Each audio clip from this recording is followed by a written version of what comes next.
Welcome back, or welcome to my channel. My name is Elise and this is my mystical bookshelf, and today I'm going to be talking about one of the Summerween book reads I had talked about last week in my last week's video. And this is a review for The Witchlings by Claribel A. Ortega. And let me start by saying this is definitely a 5 out of 5 star reading for me. It is one of the best middle grade books I have read so far this year, and I love everything about it. I love the artwork on the cover. I think it's so cute. I love the writing style.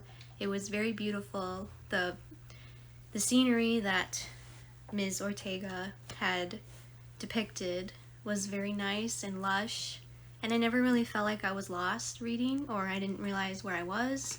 It was all very well thought out, well written, and the story itself is so cute and so good. It's about these 3 witchlings. Witchlings are witches in training in this book, and it follows Seven Salazar, Valley Pepperhorn, and Thorn LaRue, and they all become best friends.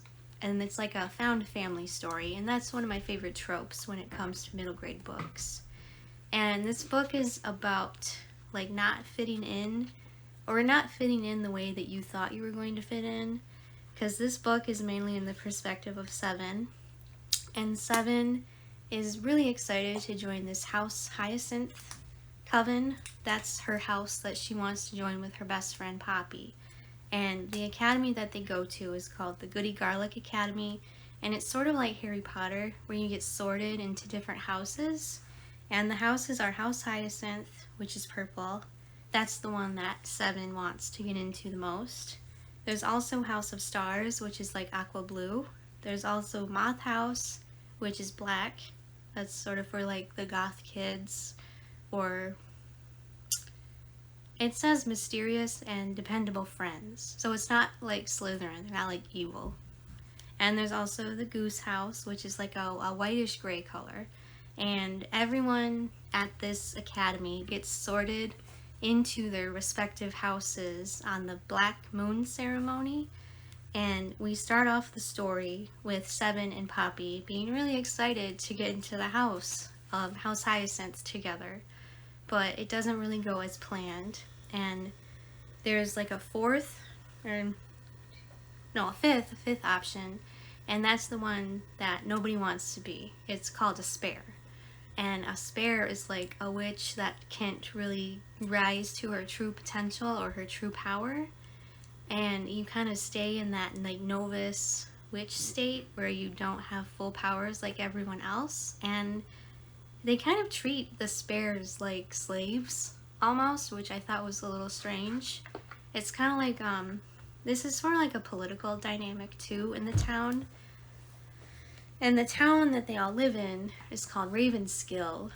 And in Ravenskill, the spares, they kind of help all of the richer families. Like, they work for them, but they're not treated very nicely. They don't really have many rights. And that was one of the interesting commentaries is this book is like classism and how to explain that in a middle grade childlike way, because it was very easy for me to understand. And I think it'd be very easy for a child, if they were to read this, to understand classism and how it affects communities. It's really interesting because there's lots of spares in this book. There's one spare that Seven meets named Pixel, and she is like a servant girl to this rich, snotty woman named Mrs. Dimblewit, which the name is very funny. The names in this book, they're very fitting, and they really go with the character and the character dynamic and the personality of the character. So Mrs. Dimblewit is snotty. She's not very nice. She's dumb. I mean, Dimblewit.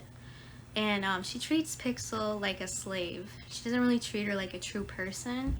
And that's what sparks Seven's indignation towards being a spare, because she doesn't think it's fair that everyone gets treated better than spares.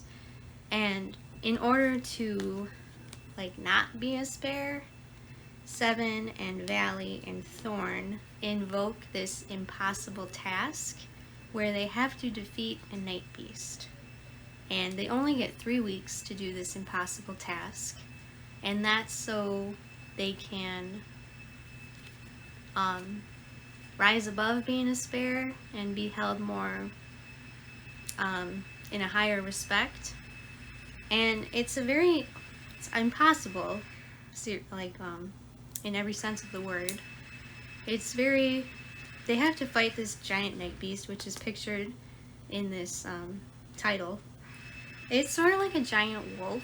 It's very scary. That's where mainly the story goes, is it follows them trying to take care of this impossible task. And there's lots of obstacles that these girls have to face.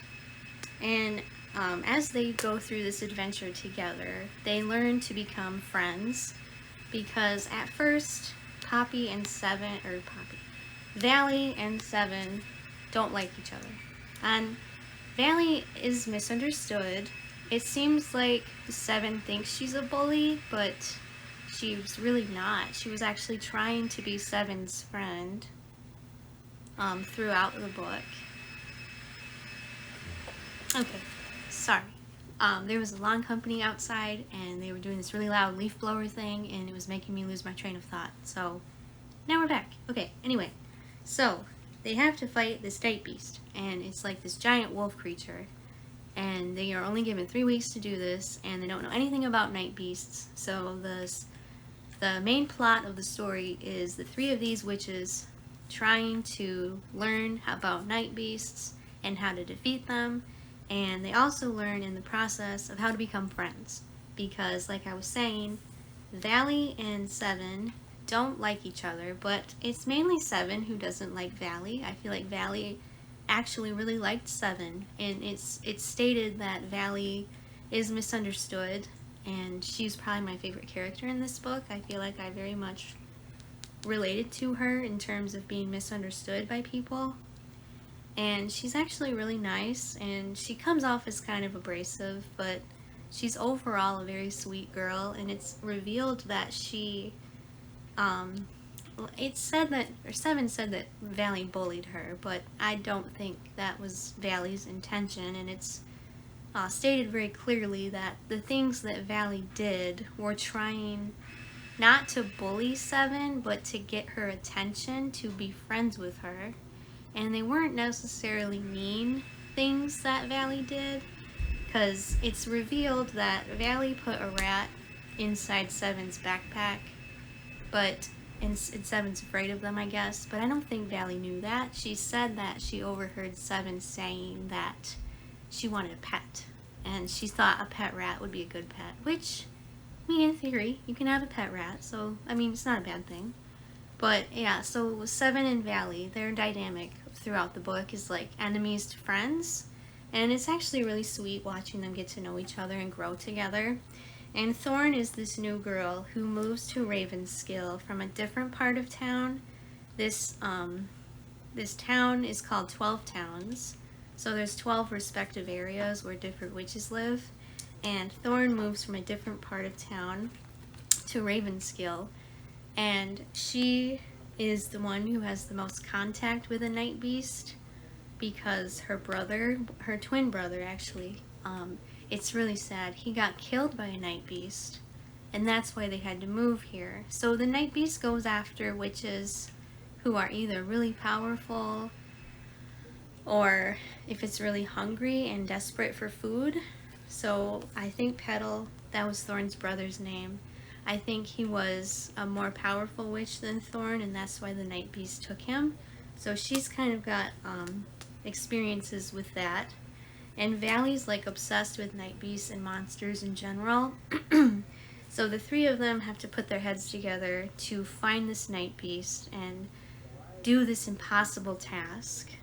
And I just really love the dynamic between all 3 of them. I feel like Thorn is the one who was the peacemaker between Seven and Valley, which was really sweet to see. And it's just nice because you can see them all grow together and become best friends. And it's sad in the beginning because Seven feels like she's alone, or like she has no friends, because her friend Poppy, who got put into House Hyacinth, but she didn't. And Poppy kind of like ghosted her throughout a majority of the book, except for the very end when Poppy was like, well, I just didn't want to talk to you because I didn't think you'd like me anymore. I thought you'd be jealous of me because I got into the house and you didn't. And it's kind of like basic 12-year-old miscommunication. Like, obviously, Seven didn't hate Poppy. She thought Poppy hated her or didn't want to be seen with her. And it was just all a big miscommunication. So in the end, Poppy and Seven aren't necessarily best friends anymore, but they still consider each other friends, which was nice. So I really think the biggest theme in this book is friendship, and there was a really nice twist in the end too. I am not going to spoil that because if anybody reads this, I thought it was a great twist. I didn't really see it coming, and I had thought that the villain was someone else, even though it turned out to be someone completely different that I had no idea. And I really like it when authors do that. I like it when there's a twist that I can't predict. I think that's really fun, because I feel like sometimes with middle grade books, they're very predictable, which is okay. I like that about middle grade books normally. But in this one, it was not predictable, and it was just a really great big adventure. And it was definitely a 5 out of 5 for me. And this was my favorite read that I did for Summerween. And I'm going to try and read more of the books that I had on my Summerween TBR. But this was the first one I decided to read because it caught my attention the most. And I'm also really excited because there are other books in this series. The next one is called The Golden Frog Games. So once I get my hands on that, I will read that and also give you my thoughts on it. But that was basically my thoughts on this book overall. To recap, I really liked the themes of friendship and found family. I enjoyed the twist. I thought it was a really nice twist in the end. And I really enjoyed the ending. It seemed true to the characters, true to the book. It wasn't like one of those endings where you thought, oh, this could have been better, or I would change this about it. There wasn't really anything I would change about this book. I really liked the writing, and she was really great at describing everything, and the characters were described perfectly, and everyone was how I would imagine them. But overall, I would totally recommend this book if you like witches, if you like magic, if you like Harry Potter. This is sort of like the female version of Harry Potter, but it was a little bit different. And I would definitely recommend it if you like found friendship and found family dynamics. And I just really love this book. That's all I can say about it. It's a great book. I highly recommend it. And thank you for watching my video. I will see you in the next one. Goodbye, friends.